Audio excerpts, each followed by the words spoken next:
Welcome back. देखिए आज हम लोग बात करेंगे डिटर्मिनेंट ऑफ मैट्रिसेस। ठीक है, नाम तो बहुत ही आपने पहले सुना होगा, बट ये लीनियर अलजेब्रा में काफ़ी इंपॉर्टेंट है और इसको हम लोग लीनियर अलजेब्रा की तरफ से देखेंगे अभी। ठीक है, कि इसमें किस तरह का क्वेश्चन जो है आपको CSIR नेट गेट वगैरह में PGT वगैरह में आता है। ठीक है, तो देखिए सबसे पहले तो डेफिनेशन देखिए। डेफिनेशन तो पहले से भी आप जानते हो कि अगर आपके पास में कोई n cross n square matrix है, राइट, चूँकि डिटर्मिनेंट किसके लिए डिफाइन होता है, स्क्वायर मैट्रिक्स के लिए। तो अगर वो स्क्वायर मैट्रिक्स है तो उसके मैग्नीट्यूड को, मैट्रिक्स के मैग्नीट्यूड को क्या बोलते हैं हम लोग, डिटर्मिनेंट बोलते हैं। इसको हम लोग ऐसे डिनोट करते हैं, right, okay, is called determinant of A. अब आइए, जैसे मान लीजिए कि आपके पास में कोई 2 क्रॉस 2 का मैट्रिक्स है। ठीक है, जैसे मैं बात करता हूँ, एग्जांपल ले लेता हूँ मैं। सपोज करता हूँ कि आपके पास में 2 क्रॉस 2 का मैट्रिक्स है ABCD, राइट। तो इसका जो डिटर्मिनेंट वैल्यू है, डिटर्मिनेंट वैल्यू वो कैसे निकलेगा, तो वो आप सिंपली इसको ऐसे कर देंगे ABCD। ठीक है, और इसका टेक्निक आपको पता है कैसे निकाला जाता है। पहले आप ऐसे क्रॉस करते हैं, ठीक है, फिर आप ऐसे क्रॉस करते हैं। तो पहले A और D को मल्टीप्लाई करेंगे तो आपका AD आ जाएगा, फिर बीच में माइनस लगाएंगे और B और C को मल्टीप्लाई करेंगे तो BC आ जाएगा, right. So this is the determinant value of this 2 cross 2 matrix. इसी तरीके से 3 क्रॉस 3 ये सब आप पहले से जानते हो, राइट। अच्छा, अगर आप नहीं जानते हो तो आप वो मेरा जो 12th क्लास वाला जो NCERT का प्ले लिस्ट है वहाँ से जा करके आप पूरा डिटर्मिनेंट वैल्यू का प्रैक्टिस कर सकते हैं। ठीक है, आगे बढ़िए। अब आते हैं लोग देखते हैं इसके प्रॉपर्टीज़ को, राइट। तो प्रॉपर्टी क्या क्या होता है, देखिए पहला जो प्रॉपर्टी है वो बहुत ही इंपॉर्टेंट है। A इंटू बी क्या होता है, under determinant A into determinant B के इक्वल होता है। यानी ये काफ़ी इंपॉर्टेंट प्रॉपर्टी है। आप कह सकते हैं कि डिटर्मिनेंट क्या होता है, मल्टीप्लिकेटिव होता है, इज़ मल्टीप्लिकेटिव, राइट। क्योंकि आपको पता है कि हायर मैथमेटिक्स में मल्टीप्लिकेटिव होने का क्या इंपॉर्टेंस है, ओके। तो जिनको पता है वो समझ चुके होंगे कि डिटर्मिनेंट अगर मल्टीप्लिकेटिव है दैट मीन्स ये आपको बहुत बड़ा एनर्जी प्रोवाइड करता है और एक अच्छी फैसिलिटी देता है। ठीक है, आप इसको प्रूफ कर सकते हैं, चाहे तो आप इंडक्शन मेथड लगा करके आप प्रूफ कर लीजिएगा। ठीक है, आप इसको आसानी से प्रूफ कर सकते हैं। अच्छा देखिए, लेकिन डिटर्मिनेंट का जो एडिशन है वो क्या है, वो होल्ड नहीं करता है, यानी ये एडिटिव नहीं है। ये भी इंपॉर्टेंट बात है, डिटर्मिनेंट इज़ नॉट एडिटिव। ठीक है, तो ये आपको अब समझ लेना है कि ये आपको यहाँ पे एक्सक्लूजन मिल गया कि डिटर्मिनेंट एडिटिव नहीं होता। यानी आप 2 डिटर्मिनेंट को ऐड करके उसका मैग्नीट्यूड निकालेंगे, 2 मैट्रिक्स को ऐड करके उसका आप मैग्नीट्यूड निकालेंगे तो वो इस सम के बराबर आए, ये ज़रूरी नहीं है, राइट। ऐसा आप एग्जांपल ले सकते हैं डेफिनेटली, जिसमें आपको ये दोनों बराबर नहीं आएगा, राइट। जैसे मैं आपको एक एग्जांपल दिखाता हूँ। ठीक है, जैसे मान लीजिए मैंने A ले लिया, A मैं ले लेता हूँ -1 1 0 1, राइट, और मैं B ले लेता हूँ, B में ले लेता हूँ, ठीक है, 3 2 1 4, right.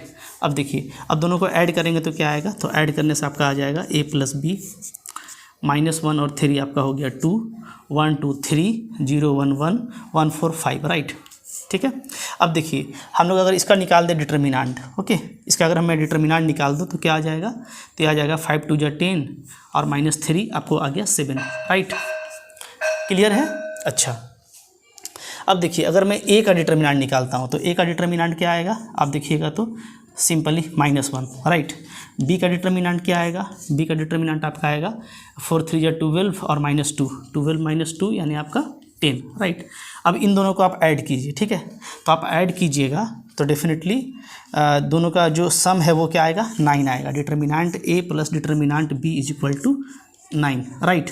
And 7 not equal to 9, 7 आपका क्या है, 9 के इक्वल नहीं है, राइट।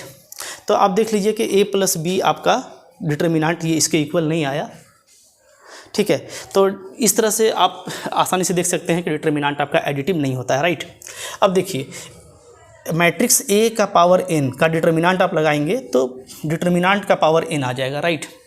तो आप यहाँ पे देख सकते हैं कि चूंकि ये मल्टीप्लिकेटिव है तो डेफिनेटली आपने n टाइम्स मैट्रिक्स को मल्टीप्लाई किया है तो आप फिर n टाइम्स उसको स्प्लिट कर सकते हैं तो ये आ जाएगा। ठीक है, तो यहीं से ये प्रॉपर्टी आपका प्रूफ हो जाएगा।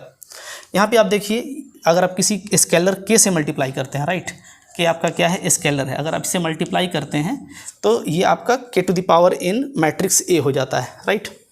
ये हम लोग मैट्रिक्स के डेफिनेशन से आसानी से प्रूफ कर सकते हैं, ठीक है। फिर आप देखिए, अगर ए का आप निकालते हैं, ठीक है, ए का अगर आप लेते हो कंजुगेट, ठीक है, तो डेफिनेटली वो मैट्रिक्स ए का भी कंजुगेट होगा। ए का अगर आप स्टार लेते हैं, यानी आप हर्मिशन मैट्रिक्स की बात करें, ठीक है, ए स्टार का मतलब क्या होता है, ये होता है, ठीक है, ए ट्रांसपोज का बार, राइट। तो चूँकि ए ट्रांसपोज जो है आपका वो ए के ही इक्वल होता है, इसको मैं लिख देता हूँ, ठीक है। अगर आप किसी ट्रांसपोज कर लेते हैं डिटर्मिनेंट, तो वो सिंपली मैट्रिक्स के इक्वल हो जाएगा, ठीक है। तो यहाँ से फिर आपका ये आ जाएगा, राइट। तो देखिए, ये सब कुछ बेसिक प्रॉपर्टी है जो आपको अच्छे से कर लेना है, ठीक है। कुछ मैं और प्रॉपर्टी बताता हूँ, उसको भी आप ध्यान से देखिए। देखिए, नेक्स्ट प्रॉपर्टी है प्रॉपर्टी नंबर 8। ये आपका एक अच्छा प्रॉपर्टी है। क्या कहता है ना कि अगर आपको इस तरीके से कोई डिटर्मिनेंट दिया हुआ, कोई मैट्रिक्स दिया हुआ है कि देखिए, आप ध्यान से देखिएगा, तो एक तो आपका ये डायगोनल इधर चल रहा है, राइट। एक डायगोनल आपका इधर चल रहा है, ए वाला, देख रहे हैं ना, ठीक है। और एक जो डायगोनल है आपका वो इधर चल रहा है, इधर नॉन प्रिंसिपल। एक आपका प्रिंसिपल में चल रहा है, एक आपका नॉन प्रिंसिपल में चल रहा है, इस तरीके से है, ठीक है। अब बाकी सारा एलिमेंट जीरो है, राइट। सारा एलिमेंट आपका बीच में जीरो, इधर भी जीरो, इधर भी जीरो, सब जीरो है, ठीक है। तो अगर ऐसा कोई डिटर्मिनेंट आपको दे देता है कि जिसमें सिर्फ प्रिंसिपल डायगोनल में और नॉन प्रिंसिपल डायगोनल में एलिमेंट है, ठीक है, और ये आपका डेफिनेटली स्क्वायर मैट्रिक्स होगा n क्रॉस n साइज का, ठीक है। तो इसका डिटर्मिनेंट वैल्यू क्या होता है, वो होता है simply a square minus b square n/2, right. आपको क्या करना है ना कि जहाँ पर ये आकर के जमा हो गया, जैसे देखिए यहाँ पे आकर के ये जमा हो गया है, तो आप इसको ध्यान दीजिए, ठीक है। यहाँ से आप मैट्रिक्स को निकालिएगा तो क्या आएगा, सिंपली इसका डिटर्मिनेंट आ जाएगा a राइट, जो सेंटर पे है। तो इसका वैल्यू क्या होगा, a square minus b square लिख दीजिए, और जितना भी ऑर्डर है उसका हाफ ले लीजिए। तो ये n ऑर्डर का है तो n/2 ये इसका डिटर्मिनेंट वैल्यू हो जाएगा। बहुत ही अच्छा लॉजिक है, ठीक है। देखिए, इसी पर एक क्वेश्चन आया था आपका CSIR नेट 2011 में आया था, दिसंबर में।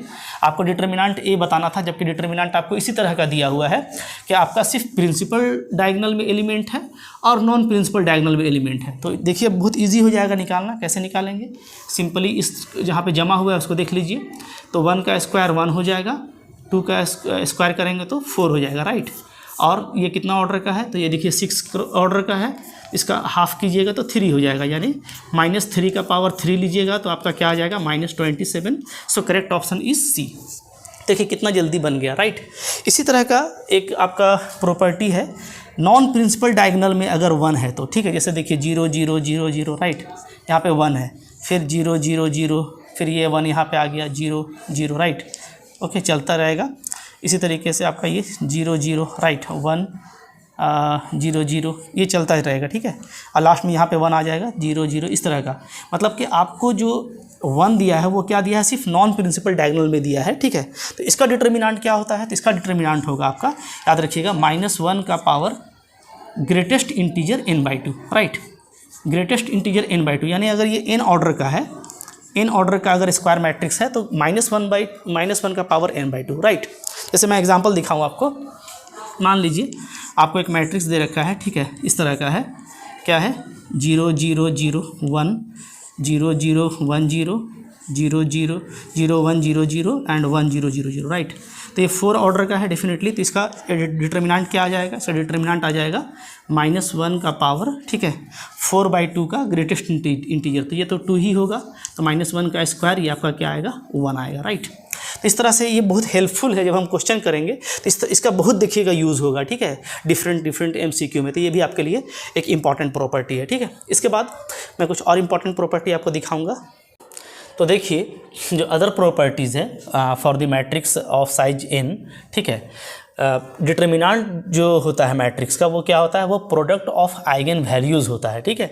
ये मैं आपको आइगन वैल्यू के प्रॉपर्टी में भी बता चुका हूँ, राइट। यानी अगर n क्रॉस n मैट्रिक्स में अगर आपको λ1 λ2 λ3 से λn आइगन वैल्यू मिलता है, तो इसके प्रोडक्ट को आप सिंपली डिटर्मिनेंट ऑफ मैट्रिक्स बोल सकते हैं, ठीक है। नेक्स्ट होता है आपका कि जो डिटर्मिनेंट होता है एक्चुअली वो क्या होता है, प्रोडक्ट ऑफ डायगोनल एलिमेंट। ये भी उसी से आएगा, ठीक है, इन diagonal matrix, lower triangular matrix और अपर ट्रायंगुलर मैट्रिक्स, राइट। यानी अगर लोअर ट्रायंगुलर मैट्रिक्स है, मैं बता चुका हूँ आपको, ठीक है, अपर ट्रायंगुलर मैट्रिक्स है, तो उसमें सिंपली जो डायगोनल एलिमेंट होगा आप उसको मल्टीप्लाई कर देंगे। जैसे आप एग्जांपल देखिए, मैं एक ले लेता हूँ लोअर ट्रायंगुलर मैट्रिक्स, ठीक है। मान लीजिए आपको ए दिया हुआ है इस तरह का, ओके, 2 0 0 3 1 0 -5 -2 3, राइट। ये आपको दिया हुआ है। ये आपका डेफिनेटली क्या है, ये आपका लोअर ट्रायंगुलर मैट्रिक्स है। क्यों? क्योंकि आप देख रहे हैं कि जो प्रिंसिपल डायगोनल है उसके सिर्फ नीचे एलिमेंट है, ऊपर में सिर्फ 0 है, ठीक है। तो इसके केस में अगर आप डिटर्मिनेंट निकालेंगे तो बहुत जल्दी निकल जाएगा। सिंपली आप डायगोनल एलिमेंट को मल्टीप्लाई कर दीजिए, तो 2 × 1 × 3, राइट, क्या आ जाएगा 6। एंड डेफिनेटली यही चूँकि इसका आइगन वैल्यू है तो ये प्रॉपर्टी नंबर 10 के भी अकॉर्डिंग है। ओके, अच्छा, ये आपको एक क्लू देता है। क्या क्लू देता है? तो नंबर 12 जो हमारा इंपॉर्टेंट चीज़ है, ये बहुत ध्यान से देखिएगा, बहुत इंपॉर्टेंट है। वो ये कि आप किसी भी मैट्रिक्स का डिटर्मिनेंट फाइंड आउट कर सकते हैं, ठीक है। डिटर्मिनेंट वैल्यू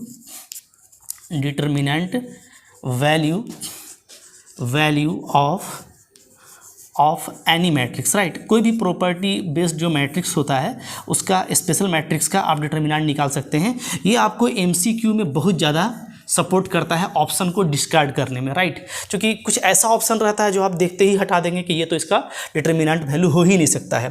जैसे मैं आपको एग्जांपल दिखा रहा हूँ, ठीक है। जैसे देखिए, सबसे पहले हम लोग देखेंगे जो फेमस मैट्रिक्स है, राइट। तो उसमें हमारा जो एक मैट्रिक्स है आइडेम्पोटेंट मैट्रिक्स, राइट। अब आइडेम्पोटेंट मैट्रिक्स का डेफिनेशन क्या होता है? तो डेफिनेशन तो आपको एटलीस्ट पता होना चाहिए। क्या होता है? A² इक्वल टू, अगर A हो जाए तो इसको हम लोग क्या बोलते हैं? इसको हम लोग बोलते हैं आइडेम्पोटेंट, राइट।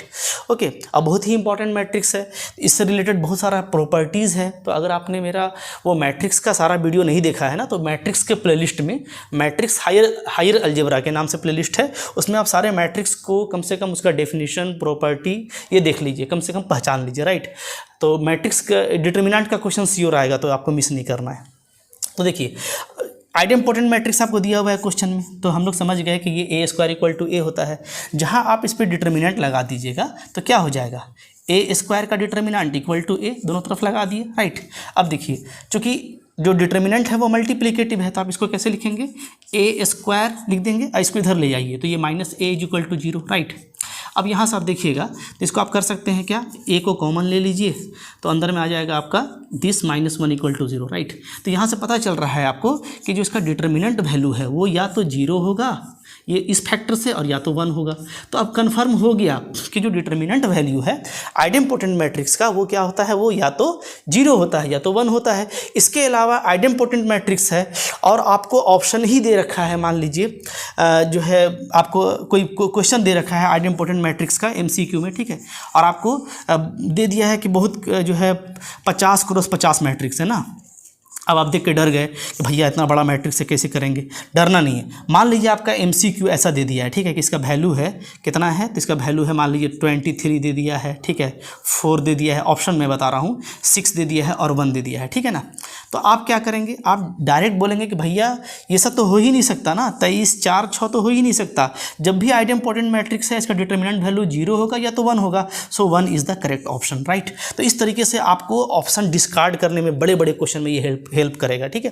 सिर्फ आइडेम्पोटेंट का नहीं बल्कि आप किसी का भी निकाल पाएंगे, ठीक है, राइट। जैसे नीलपोटेंट मैट्रिक्स दिया हुआ है, ठीक है, अब तो सारे को जानते हैं ना नीलपोटेंट मैट्रिक्स क्या होता है, तो मैंने पढ़ाया हुआ है, आपने भी पढ़ा होगा, जानते होंगे क्या होता है कि A इन इक्वल टू A, ठीक है, जहाँ इन को हम लोग नीलपोटेंसी बोलते हैं, यानी सॉरी 0, माफ़ कीजिएगा, AN इक्वल टू 0, ओके। क्योंकि इसका नाम ही नीलपोटेंट है, ठीक है, यानी ये क्या हो जाएगा आपका कुछ पावर्स करने पे 0 के इक्वल हो जाता है, राइट, ठीक है। तो अगर आप इसका डिटर्मिनेंट निकालेंगे तो डेफिनेटली क्या आ जाएगा? सिर्फ 0 ही आएगा, क्योंकि इधर 0 है। तो यानी नीलपोटेंट मैट्रिक्स का डिटर्मिनेंट जब भी होगा क्या होगा? सिर्फ 0 होगा, राइट। कुछ और मैट्रिक्स हम लोग यहाँ पर देख लेते हैं, ओके।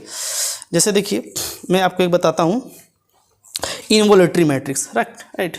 नंबर 3 देख लेते हैं हम लोग यहाँ पे, इनवोल्यूटरी मैट्रिक्स, ओके। ये क्या होता है? तो ये होता है हमारा, अगर आप A का स्क्वायर करते हैं, राइट, और ये आ जाता है आइडेंटिटी मैट्रिक्स, तो इसको हम लोग क्या बोलते हैं? इसको हम लोग बोलते हैं इनवोल्यूटरी। अगर यहाँ से आप डिटर्मिनेंट निकालेंगे तो क्या होगा? इधर A का स्क्वायर हो जाएगा, राइट, और आइडेंटिटी का 1 होता है डिटर्मिनेंट वैल्यू, ठीक है। तो यहाँ से आपको पता चल गया कि जो आपका डिटर्मिनेंट वैल्यू है, ठीक है, वो या तो प्लस होगा 1 या तो -1 होगा, राइट। तो आप इनवोल्यूटरी के लिए भी अभी से ही आप इस बात पे कंफर्म हो जाएंगे कि इसका या तो +1 होगा या तो -1 होगा, ठीक है। कुछ और मैट्रिक्स को भी हम लोग यहाँ पे देखेंगे, ठीक है। जैसे देखिए नंबर 4 देखते हैं हम लोग, ठीक है, सिमेट्रिक मैट्रिक्स, सिमेट्रिक, ठीक है।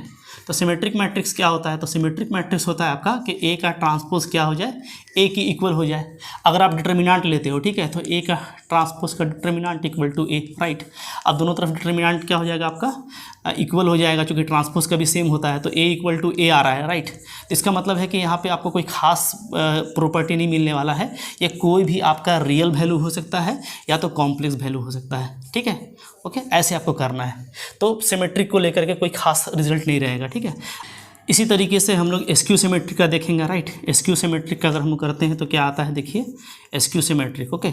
एसक्यू सिमेट्रिक में क्या होता है, इसमें आपका ए का ट्रांसपोज इक्वल टू होता है क्या, आपका माइनस ए, राइट। अगर आप डिटर्मिनेंट लगा देते हैं तो डिटर्मिनेंट लगा दीजिए, ठीक है। अगर ये n क्रॉस n साइज का मैट्रिक्स है तो क्या होगा, ए ट्रांसपोज तो आपका डिटर्मिनेंट ए के इक्वल होगा, ठीक है। अब यहाँ से हमारा -1 का पावर n बाहर आ जाएगा, ठीक है। आप पढ़ चुके हैं प्रॉपर्टी, क्योंकि जो भी स्केलर कोएफिशिएंट होता है वो k का पावर n में बाहर आता है, राइट, ओके। ये आपको प्रॉपर्टी पता होना चाहिए। अच्छा, ये सारे मैंने बताया हुआ है सिमेट्रिक, एसक्यू सिमेट्रिक, सब आप जाके देखिए, पढ़िए, ठीक है। अब देखिए यहाँ पे डिपेंड करेगा कि n ऑड है या इवन है, तो आप डेफिनेटली देख रहे हैं कि अगर n ऑड होगा, ठीक है, तो माइनस में इधर आके 0 हो जाएगा, तो वैल्यू या तो आपको 0 मिलने वाला है, ठीक है। और अगर इवन होगा तो कोई स्केलर होगा, कोई रियल होगा, ठीक है।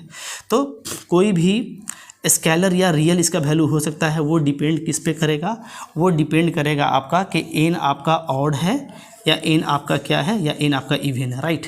इस पे डिपेंड करेगा, बात फॉलो कर रहे हैं। अगर इवन है तो दोनों तरफ इक्वल हो जाएगा, ठीक है, लेकिन अगर ऑड है तो ये फिर आपका 0 हो जाएगा। तो n कैसा है उस पर डिपेंड करता है। तो आप डिटर्मिनेंट वैल्यू के बारे में पहले से इस तरीके से आप इंश्योर हो सकते हैं, ठीक है। इसी तरीके से, ठीक है, आप ऑर्थोगोनल मैट्रिक्स को देख सकते हो, राइट। ऑर्थोगोनल, तो ऑर्थोगोनल मैट्रिक्स क्या होता है, ए और ए का ट्रांसपोज, ये क्या होना चाहिए, ये आइडेंटिटी के इक्वल होना चाहिए, राइट।